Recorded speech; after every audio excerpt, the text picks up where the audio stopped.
I don't remember exactly what my thought process was, but as time passed and I studied more from different traditions, I began to understand that basically all of them, all the traditions, eventually pointed to something different, something more, something beyond.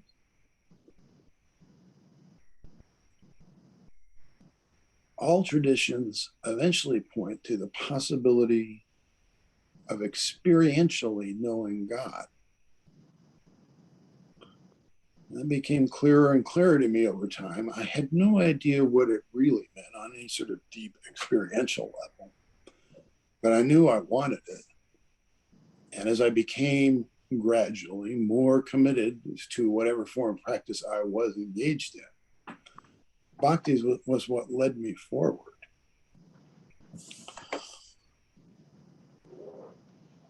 So even though now I think a lot of people would characterize me as Janani, bhakti formed a really important part of my path for a very long time.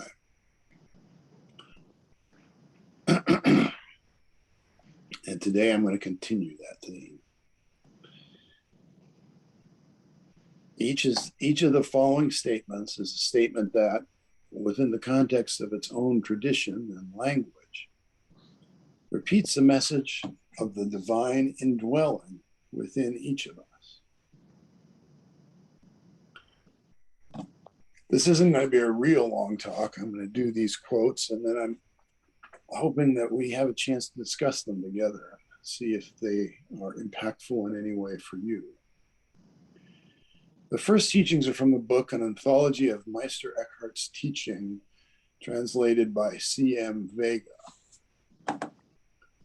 Most of these sayings from Meister Eckhart are him quoting the teachings of others. They're from numerous sources, mostly biblical, as you'll see. Of course, at the time these sayings were first spoken or written down, these verses weren't found in the Christian Bible because it didn't exist at the time. The Bible didn't come into being, the Christian Bible didn't come into being until after Jesus had moved on.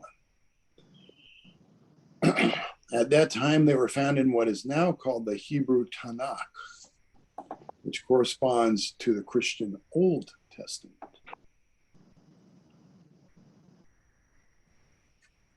Here's the first quotation found in what is now the Christian Bible's Book of Luke, verses 21, 31 through 31. The kingdom of heaven is nigh. Our beloved Lord says, know ye that the kingdom of God is nigh at hand. Of course, the phrase kingdom of God refers to what we variously call either God consciousness or consciousness itself or whatever. So when it says the kingdom of heaven is nigh at hand, it's the same thing as saying consciousness itself, which is what we all already are.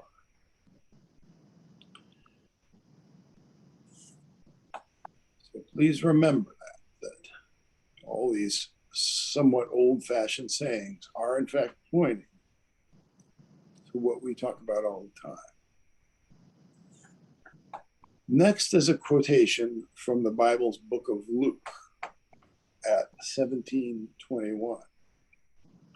Very short and simple, but it's an affirmation of what I just read. And he says, yes, the kingdom of God is within us. So this is a very direct teaching within the context of a tradition where, at least nowadays, Christianity I'm talking about, nowadays, it's, I think, somewhat less likely that you will hear someone openly preaching this idea that God is within us.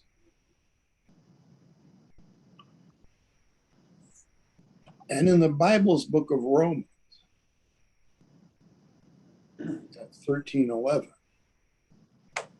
St. Paul says that our salvation is nearer to us than even when we first believed, saying, now we are to know that the kingdom of God is nigh.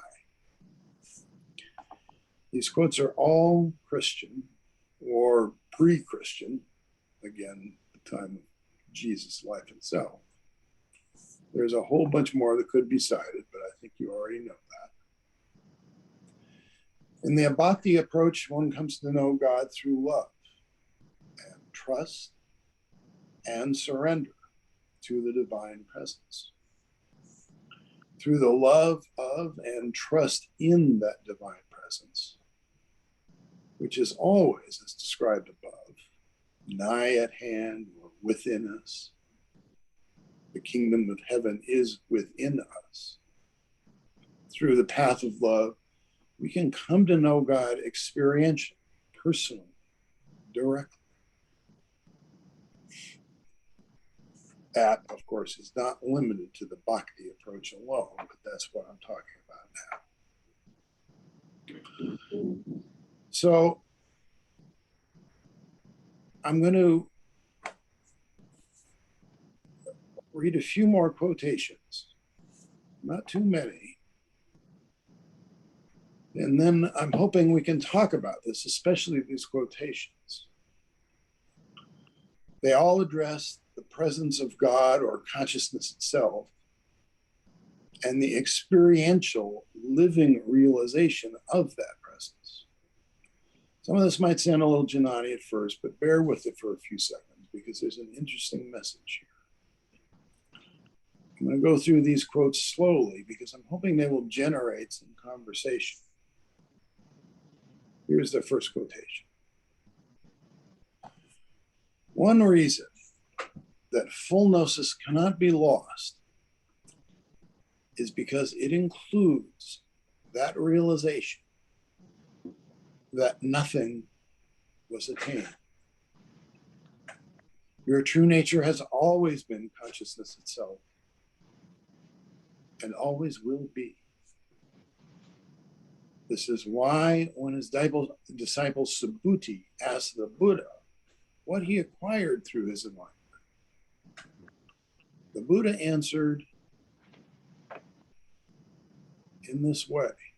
And please listen to this. This is really something. So again, Subhuti asked the Buddha, what did you acquire through enlightenment? And here's what the Buddha said. Through the consummation of incomparable enlightenment, I acquired not even the least thing. Wherefore it is called consummation of incomparable enlightenment. What could it possibly mean that the Buddha said he acquired nothing? No new insights, no great insights beyond the insight of acquiring nothing. Does that make sense? How can that be incomparable, perfect enlightenment? How can it be incomparable, perfect enlightenment to gain nothing?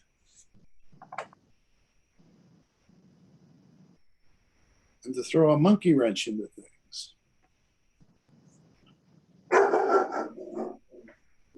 Oh, sorry, hang on, gotta wait a sec for the dog. Here's an example of the connection between the Jnani and the Bhakti. Even in a teaching that might sound as apparently Jnani as what I just quoted from the Buddha, just like that saying of the Buddha, here's what Jewish mystic Menachem Nahum wrote of the Hasidic seeker. The further he goes and the closer he brings himself to God's service, the more ever higher levels filled with the presence of the Shekinah, which means the divine presence, what we would call consciousness itself. The more ever higher levels filled with the presence of the Shekinah appear before him.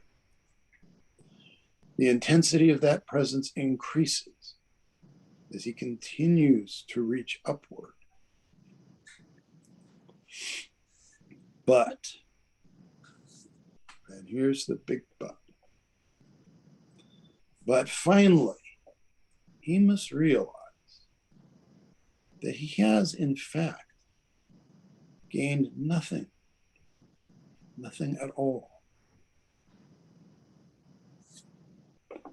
Lastly, 13th century Christian mystic Saint Bonaventure added this: our minds, accustomed to the darkness of beings, our mind, accustomed to the darkness of beings and the images of the things of sense, when it glimpses the light of the Supreme Being, seems to itself to see nothing.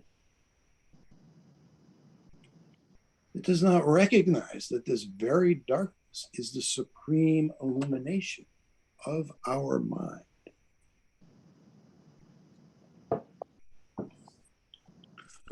So we have three ancient traditions, wisdom traditions. Buddhism, in the words of the Buddha himself saying, through the consummation of incomparable enlightenment,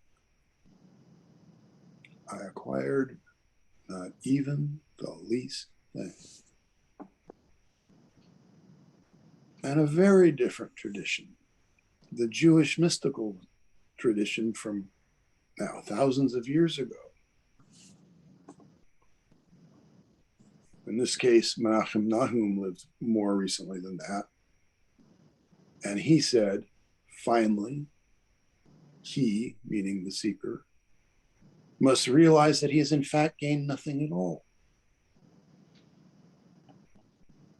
And lastly, 13th century Christian mystic St. Bonaventure said, our mind, accustomed to the darkness of beings and the images of the things of sense, when it glimpses the light of the Supreme Being, seems to itself to see nothing.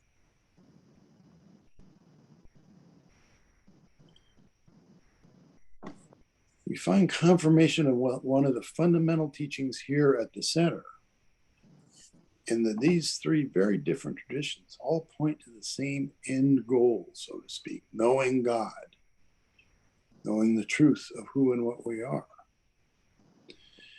And we also find that these apparently different approaches do in fact lead to the same end, knowing God, knowing the truth of who and what we are. But that truth seems to come with a very difficult to understand teaching, or I don't know, outcome perhaps. Again, three great mystics, Buddha saying, through the consummation of incomparable enlightenment, I acquired not even the least thing. And then Jewish mystic Menachem Nahum, finally he must realize, he meaning the seeker who has attained a lot, but he must finally realize that he has in fact attained nothing at all. And then Christian mystic St. Bonaventure said, our mind accustomed to the darkness of beings. This might be a clue here. Our mind accustomed to the darkness of beings and the images of the things of sense, when it, meaning our mind, glimpses the light of the Supreme Being, it seems to itself to see nothing.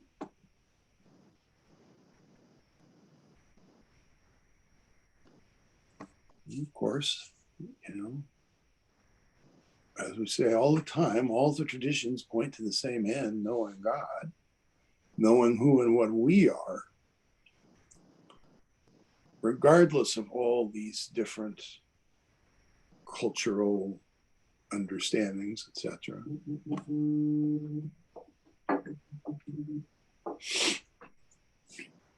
And yet, these three great teachings, these three great traditions from which these teachings are taken, they all have said here, and at least in the persons of these three individuals, practitioners in each of these traditions, they all said some form or another of, for example, Buddha, I acquired nothing. Or Jewish mystic Menachem Nahum saying he's realized he's attained nothing at all. And the Christian Saint Bonaventure said, when we glimpse the light of the Supreme Being, it seems like we're seeing nothing. So, indeed, as the center's teachings have said over and over, different traditions, same result. How do we understand these teachings, though, in light of all of them saying some version or another of, to put it as St. Bonaventure put it, seems to itself to see nothing. That means, of course, the practitioner seems to see nothing. So today I'd like to talk about this, and what I mean by that is I'd like to throw the discussion open. What could it possibly mean that the endpoint of practice seems to be nothing? Seems as if nothing at all had been found. And I know this has been, relatively brief conversation, but this was the message I wanted to get across, this idea that all these traditions say that the end of our path appears to be nothing. And like I'm guessing many of you, I had, in the course of my practice, always come to think that the end of practice would be, some big earthquake, in the sense of being just this dramatic sort of overwhelming experience. And in a way, it was. But as time passes and you settle down and you just recognize you're just in your normal state, these mystics I've quoted have said, it's just nothing.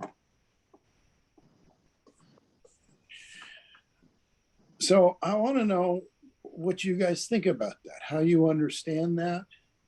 These are teachings that point to the end, quote unquote, of the path. And they say that the end we're headed towards is nothing. I'm sure you've seen these teachings before, or others like it. What do you think about this? What do you think about teachings that say, at the end, there's nothing?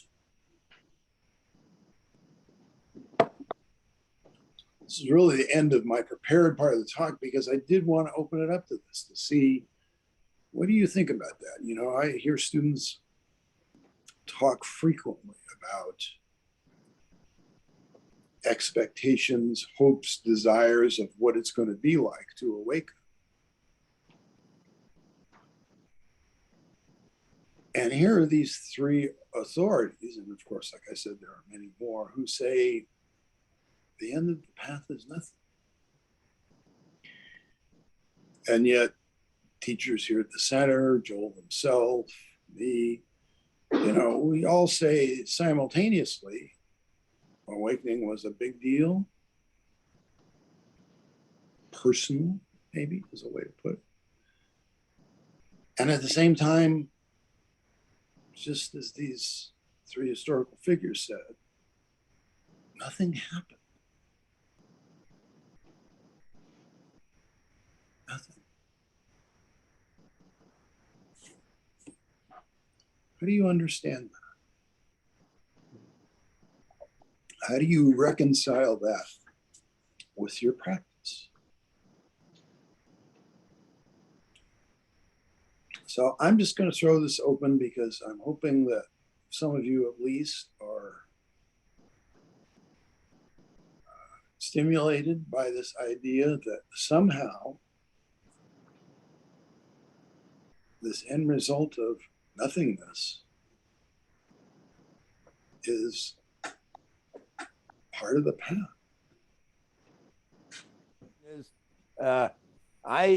When I woke up, I never experienced such bliss in my life. Overwhelming bliss that wiped out all other kinds of emotions or anything else. It was just bliss. But, and this is a very important part, that is not what I acquired through enlightenment. That was a temporary result, and eventually that bliss dissipated over months.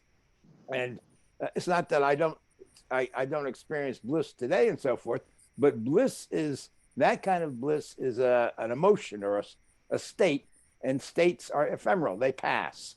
And if you do wake up, by the way, to anybody out there, and you experience this overwhelming bliss, which almost everybody does, it's a great subtle mistake to try to hang on to that. That can trip you up. And to recognize that the bliss itself is just an ephemeral state, and when the bliss starts to go, to let it completely fade away, and then and then what the nothing is, what you do attain in a certain sense is nothing, and that is that there's room for bliss, there's room for sadness, there's room for anger, there's room for whatever is coming and going, and there's plenty of room, and there are no obstructions to that. Nothing is blocking it. So you've attained nothing, and nothing is the most freeing, delightful, I don't know, non-thing in the world. But it's not Thank the you. bliss. You don't attain. A lot of people think, oh, when I'm enlightened, then I'm going to attain this permanent state of bliss, and I'll just be living in this state of bliss, like the Buddha's often depicted, under the Bodhi tree, and this blissful little smile on his face and all that. But after the Buddha woke up, he walked around, he taught, he argued with people, he went to town, he begged, he slept, he had to pee pee. I mean, all that kind of stuff. So uh, the bliss, there is bliss, but that is not that's not what enlightenment's about.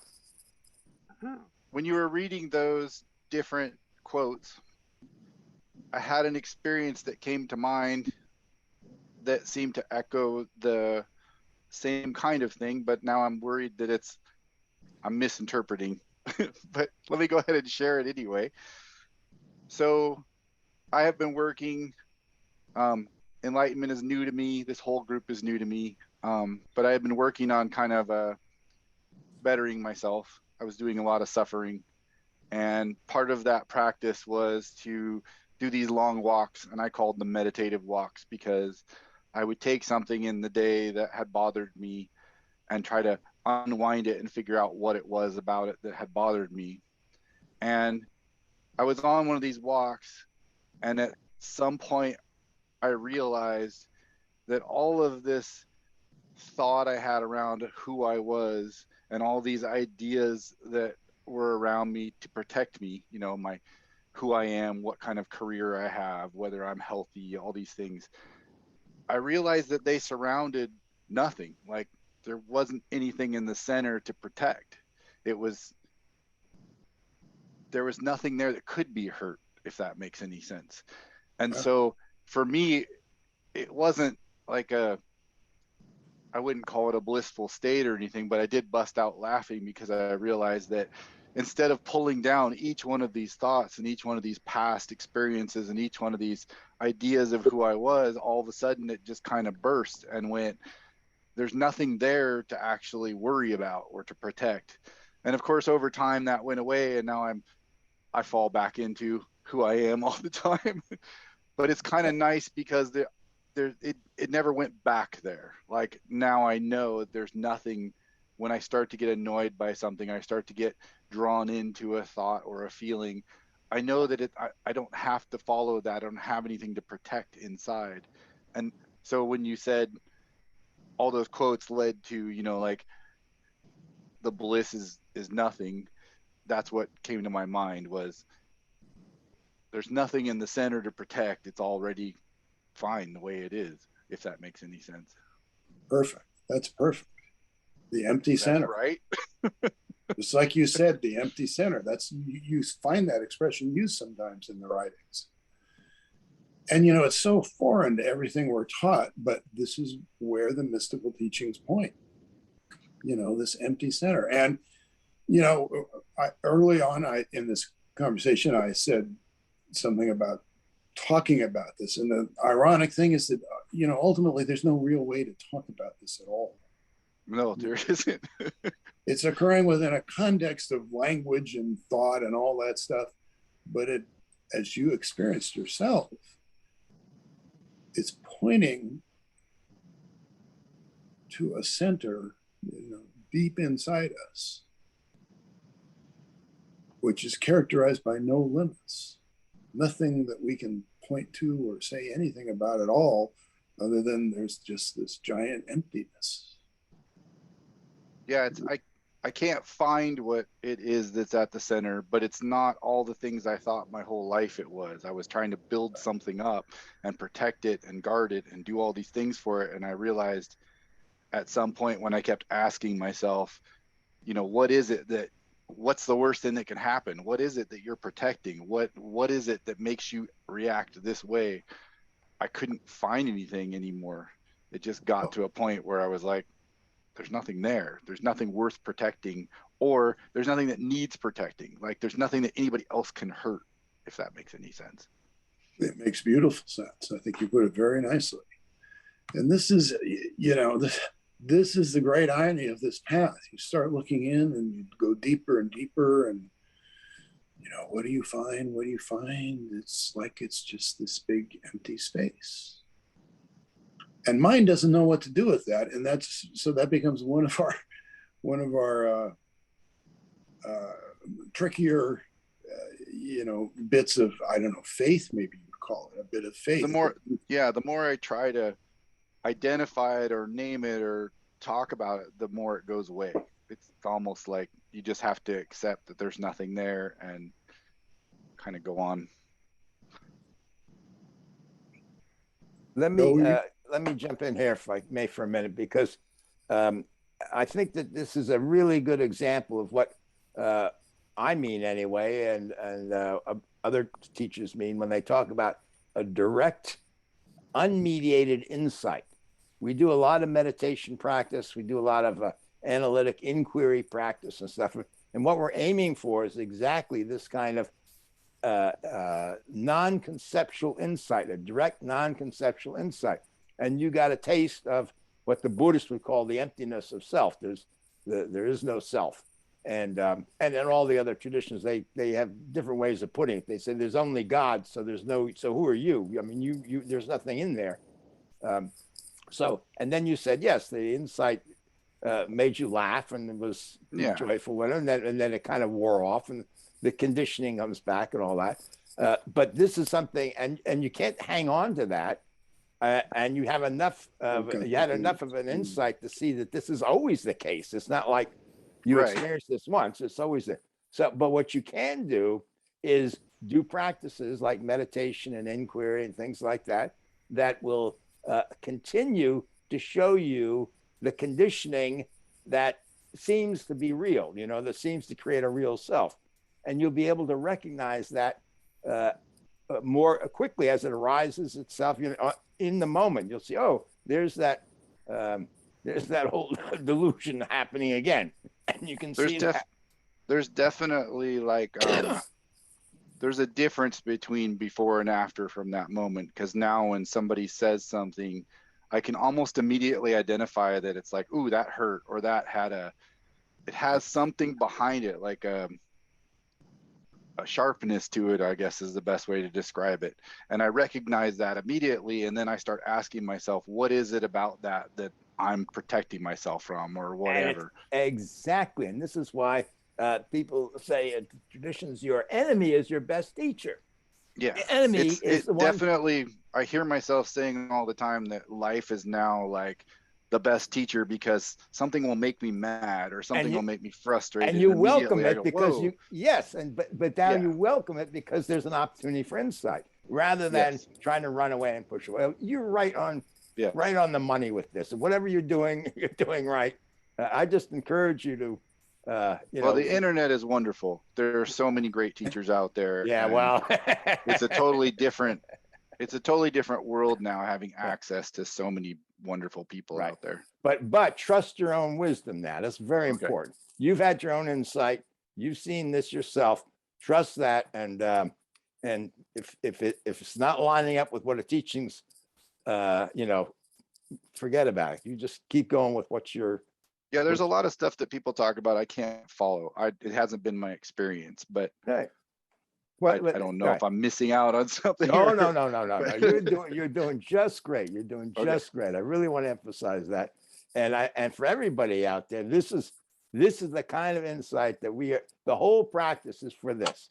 It's for you to have these kind of insights, all of you, on your own insights, and us teachers who blab away. There's nothing in that blabbering if that kind of doesn't evoke that kind of response from you. So. Well, anyway, I really appreciate this group, and listening to everybody really helps because it brings those teachings in. It allows me to be more open and kind of understand. I'm having a hard time with the terminology because I don't know Buddhism and wasn't raised religious. So I'm trying to catch up with what everybody's saying here. But thank you very much for having this group because it's been kind of reaffirming. Always welcome. Always welcome. So. Okay, thank you. And now Andrea's going to jump in. I'm going to shut up and give her a chance to add her. Gary, can you stay on? I want to ask you something. Sure. When you say you experience that there's nothing there to protect, and we're talking about the unmediated direct experience of that. That's not something you're thinking about, that there's nothing there. That's something that you're experiencing. Is that correct? Yeah, I guess I expected to find, I don't know, a version of me somewhere, but yeah. So that's a thought or an expectation. Yeah. And you recognize that that's just an expectation, so you let that go, yes? Yep. Yeah. Okay. So any other thought that comes up while you're having that direct experience, because you're having this experience of the pure knowing of it, you also then have the capacity to allow any thought to come and not pull you out of that emptiness. Is that correct? Most of the time, yes, but there are certain things that people say that trigger me. Of course. Then, like I said, I recognize that immediately, which before I wouldn't have recognized that. I would have just gone into a routine of defending myself. Exactly. So right there is the fruit of that insight. You're a being, we have this ultimate true nature, which is the empty nature that you're talking about. And then we have this conditioned nature. Mm-hmm. Usually we're so locked, caught up in, reactive to the conditioned nature, that we keep dropping away from the true nature, lost in the conditioning. So the fact that you're now bringing your insight into your ignorance, into your conditioning, into your habit, into your karma, whatever you want to call it, is actually the fruit of doing practice. That's why we need to do practice to calm down enough to actually have that deep insight. So the only other thing I wanted to say is, although there's nothing to think about when you're having that direct experience, there are qualities to that experience, that you're having a direct experience. Does that make sense to you? That there are could you name some of the qualities you feel when you're in that openness that's not steady to thoughts? The problem is I don't have a vocabulary to describe it, if that makes any sense. Well, yeah, but you don't need much of a vocabulary on a sensual level.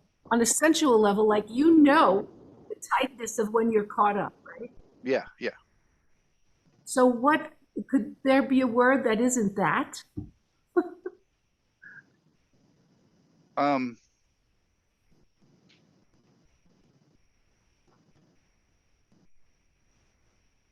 It's like an openness, or like a Very more of an observer than a participant. Like I'm in I'm in the discussion and in the thoughts and everything, but at the same time I have like a quality of, I don't know what word to use, but it's I can still remain like kind of separate from it. Like I don't get emotionally attached to everything like I did before. It just kind of flows. reactive. You're less reactive, and there's more the empty awareness that you're talking about, that space of awareness, and everything Yeah. is just happening in. Yeah, and everything's happening more real time.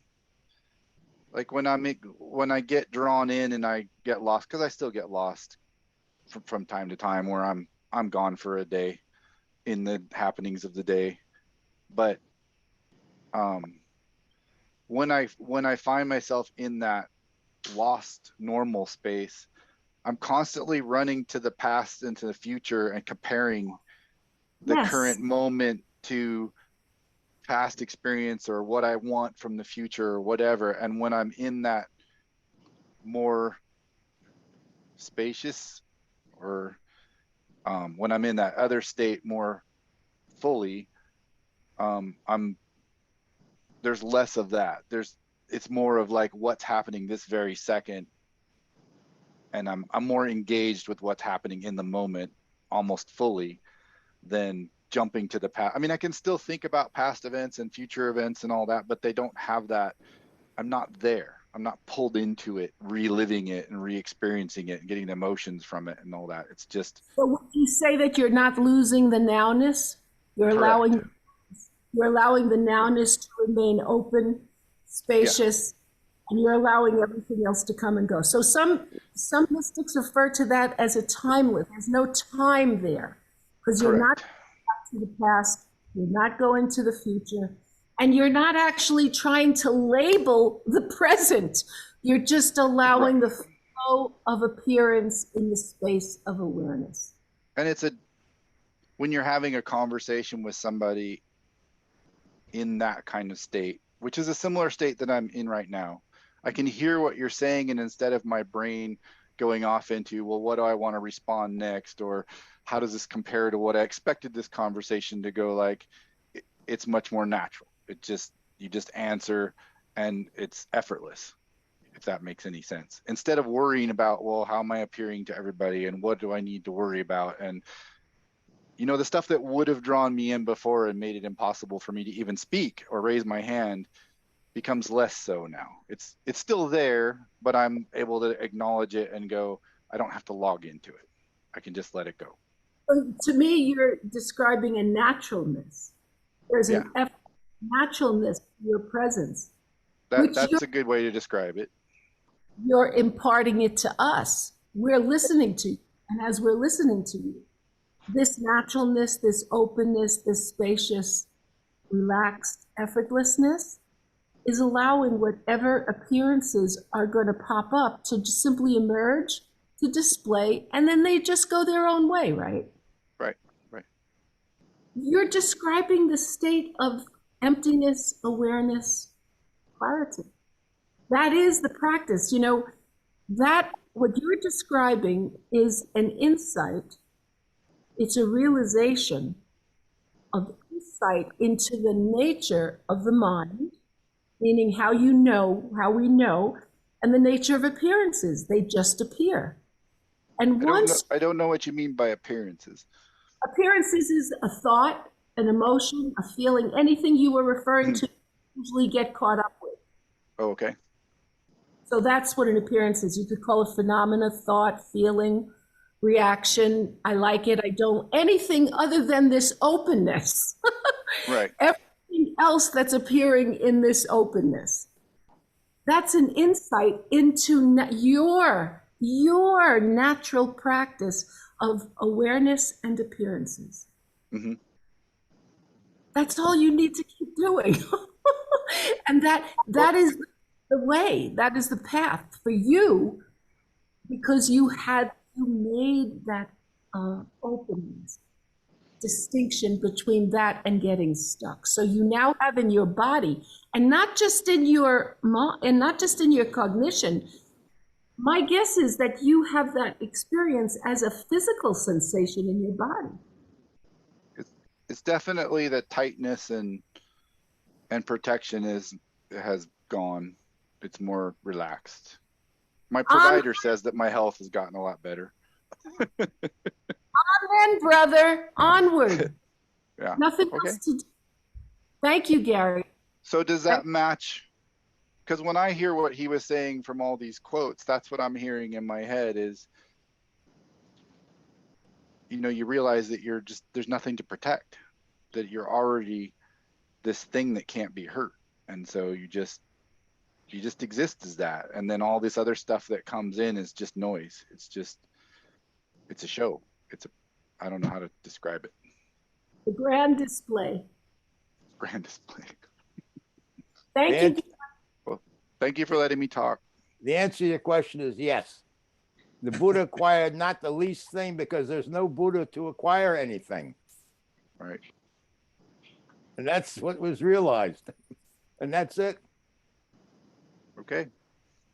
Well, thank you. Thank you. Actually, I don't exactly know what I wanted to ask, but I really resonated with what you said, and especially with what Gary said. I had a question about that, I think.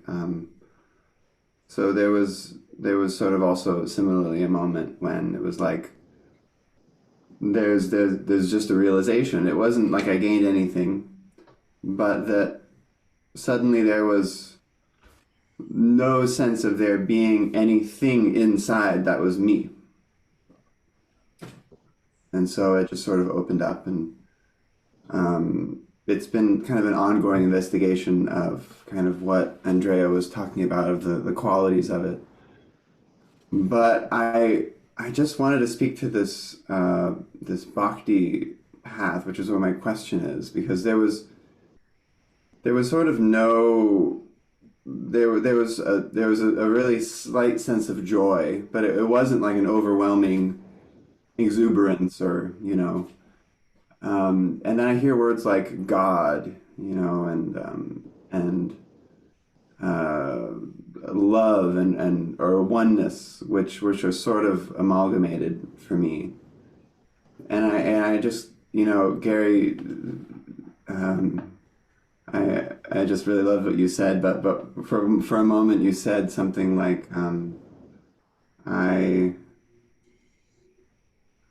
I don't know if I'm missing anything. A lot of these experiences have nothing to do with my cultural background, and I feel exactly the same way. I wasn't raised in a very religious household, and so I find myself wondering that question too. Is there anything that I'm missing? And so my practices recently actually have been more taking on a heartful quality to investigate that part of things. And so my question is, the sort of seeing through the sense of a separate self was very mind oriented for me. That's where it felt. It was almost like a back door opened into infinite space. But there's still a perception of duality. And so I'm wondering if it makes sense to investigate this heartful quality of things, because it seems to sort of it makes the person of Aaron kind of relax a little bit more. Does that make sense? Like it feels like there's something I'm still not seeing. Who's your question directed at? Oh, sorry, it's directed at David, but you can feel free to comment, Gary. I feel the same way you did, and at first it felt very much like it was in my head, but kind of over time, I don't feel like I'm necessarily in my head anymore. Like there's more to it. There's not a limit or a boundary to it, if that makes any sense. But it definitely started as just a thought. And then I don't know, it just at one moment I realized that there was nothing there, and it just kind of, it was like instead of attacking each individual thought and each individual idea, it all just fell away at once. It all just kind of like, there's nothing there that I have to defend anymore. So all of these ideas and all of these thoughts that I had kind of surrounding my idea of what I am kind of just fell away. Like, they're there, like they didn't disappear or anything, but they just didn't have any substance to them anymore. Like, it's not magical though. It's not like I feel like a different person. It feels more comfortable, less reactive, less defensive all the time.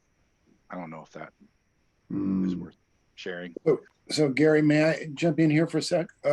So is it accurate to say that what you just described was, and maybe a slightly different way of saying, was a recognition, in a strange way of saying it, of no thing?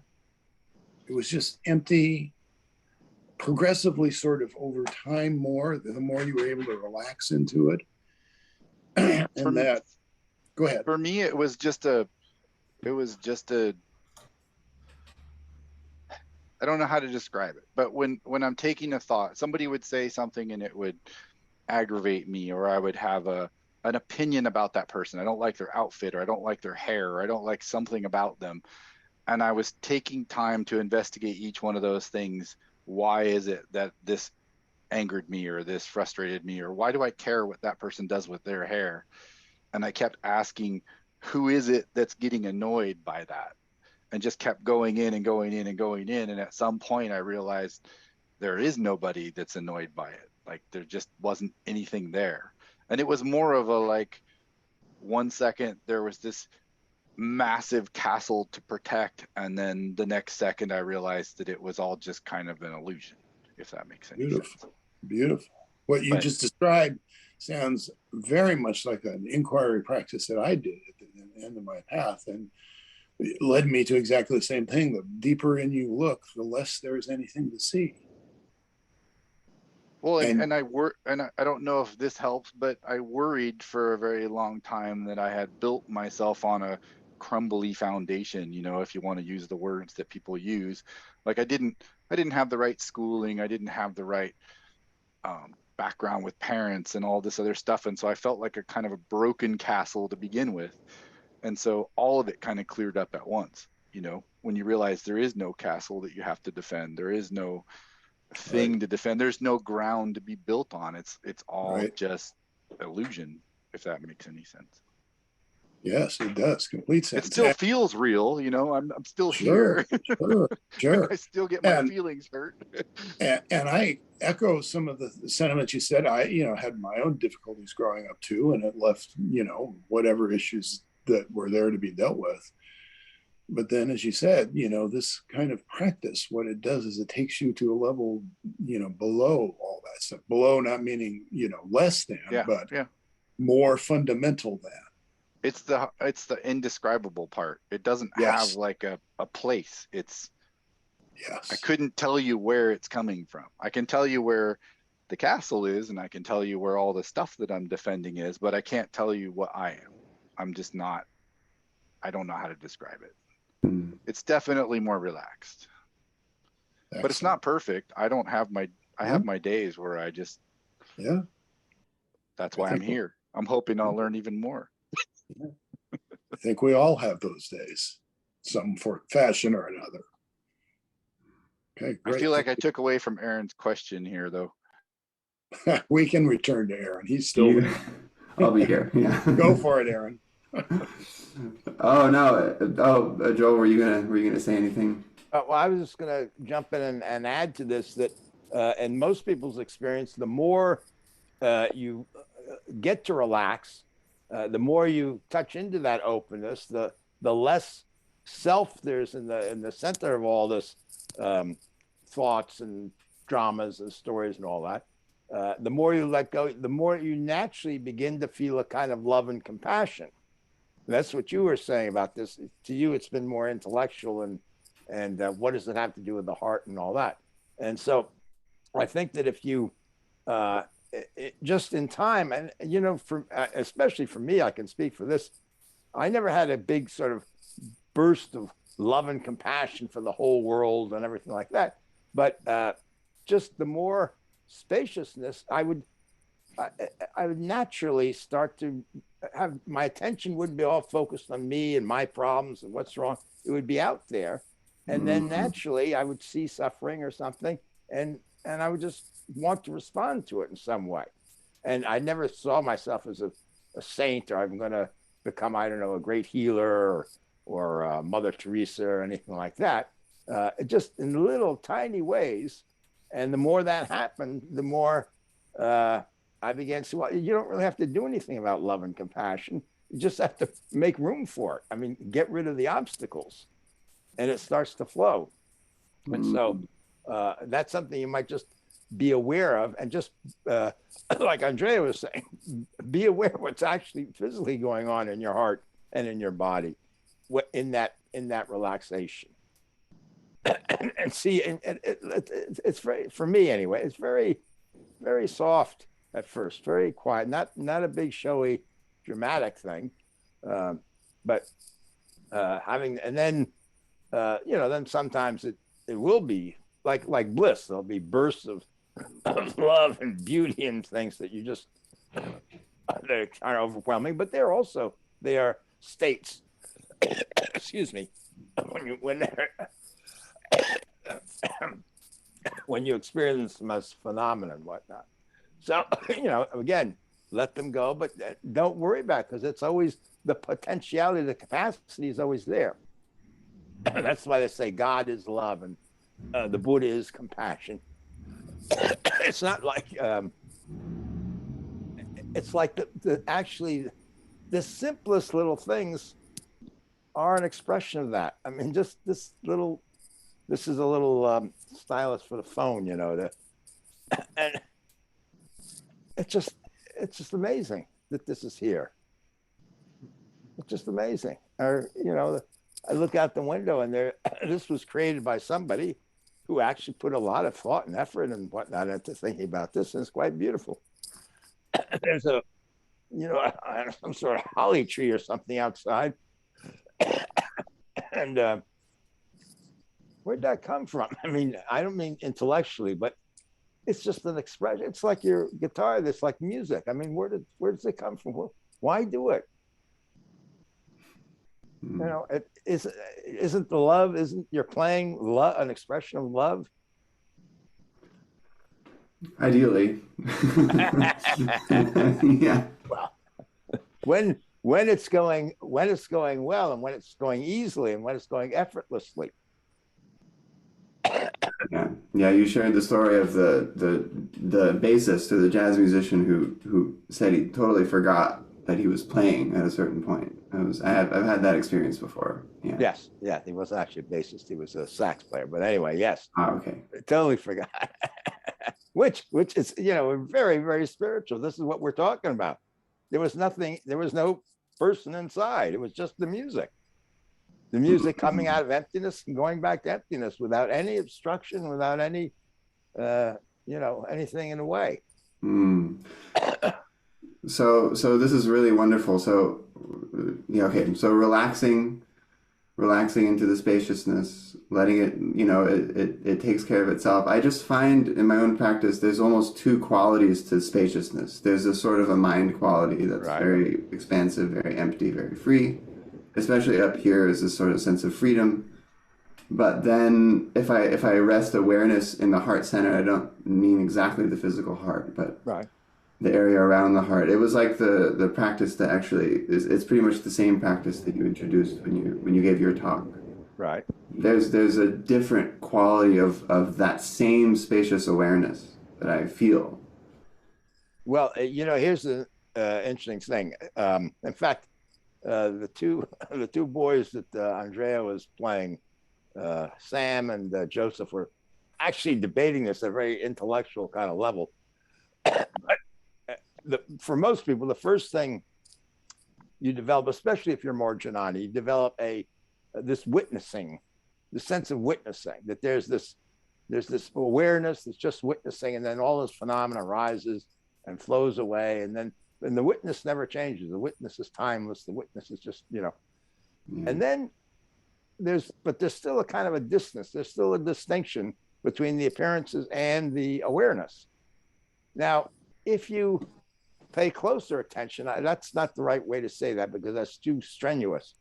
If you relax more into that, and if you notice any kind of clinging to that witnessing, holding consciousness still or anything like that, you let that go, and then consciousness itself isn't still, and it itself has a kind of flow, and it is the appearances, and the appearances are the awareness, and the appearances. This is way too crudely put, but the appearances are love. It's music. It's exactly like that. And you see, every appearance is music. Actually, every appearance is love. Even appearances that the ego mind doesn't like and wants to get rid of and all that, it's still love. And this is why the whole world is in all the great mystical traditions is a creation of love. And it's not love like sentimental romantic love. It's the love of an artist, of a musician, of a poet. It's the love that poetry just flows out. Rumi writes about. I only write to take these verses. Rumi's a Sufi poet. I don't know if you've heard of Rumi, and wrote volumes. Beautiful, just incredible stuff. And then he says at one point, take all these verses and throw them away, burn them. I only do this because I have to. He can't help himself, you see. So we come to experience the whole world as love, as an expression of this very consciousness. There's really no difference between the appearances and the consciousness. So, but I don't want to fill your mind up with too many thoughts about all this, but I do want to direct you into experiential awareness. It's really an awareness. It's of just when you do your meditation, if you're going deeper, is to relax more and more into this and let go of even the subtle kinds of distinctions we make between appearance and awareness and all that. When you recognize them, or if any kind of holding on to the state, it's such a nice state to just witness everything and not have things bother you. But there's a subtle kind of grasping at holding on to that. Let that go too. I think it's very important at a certain point for anybody who's a meditator out there. It's very important, especially if you're having good meditations that are comfortable. That you feel, oh, this is good. I'm more relaxed. This is really changing my life. And watch as you come out of the meditation. Maintain your mindfulness coming out of the meditation. Maintain your mindfulness of letting all that wonderful, beautiful, relaxed state go. Don't even cling to that. And what you find is let it go, and the emptiness is still there. And then you let that go, and and there's emptiness. Well, you let that go, and the empty. I mean, you can't get rid of it. It's you can't hang on to it, and you can't get rid of it. But these are, you have to discover this in the practice. I'm just indicating that there are more and more subtler and subtler things to have a direct insight into, and that do start to involve love and compassion and a sense of beauty, and that have these kind of qualities, that not the specific crude qualities of one particular phenomenon is beautiful, but there's an underlying beauty to everything, just everything. Like at a great movie, where a really great movie, you appreciate all the characters in the movie, the villains, the heroes, the fools, the bit players, that everybody's just their part. They do their part perfectly. You appreciate the whole thing, and yet there's conflict in the movie, and there's sadness, and there's anger and horror, and whatever. But there's the overall, the performance is just overwhelming. in that sense of beauty. Anyway, that's all I want. I'm running off the mouth too much talking about what we can't talk about. Thanks, Joel. Yeah, thank you. I think it was beautiful talking about things we can't talk about, because it's just, it's so true. This is just a voyage where what is, and you just sort of sometimes go, ah. We'll say thank you for being here and participating. And until we meet again, peace to you all.